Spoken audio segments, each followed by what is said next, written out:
राज्यात पावसाचा जोर पुन्हा वाढलाय तर विदर्भात मुसळधार पावसाचा अक्षरशः कहर पाहायला मिळतोय। मागील 24 तासात गडचिरोली जिल्ह्यात 240 मिलीमीटर पाऊस झालाय। चंद्रपूर जिल्ह्यामध्ये 210 मिलीमीटर पावसाची नोंद झाली आहे। नागपूर जिल्ह्यातल्या उमरेड आणि हिंगणा तालुक्यातही 10 मिलीमीटर पावसाची नोंद झाली आहे। अमरावती, गडचिरोली आणि यवतमाळ जिल्ह्यासाठी हवामान विभागाने रेड अलर्ट तर चंद्रपूर, वर्धा, वाशिम आणि अकोला जिल्ह्यासाठी ऑरेंज अलर्ट जारी करण्यात आलाय।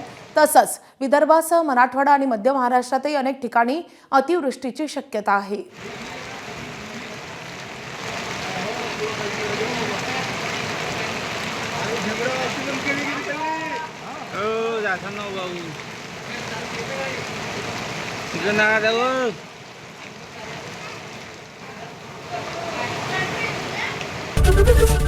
एबीपी माझा, उघडा डोळे बघा नीट।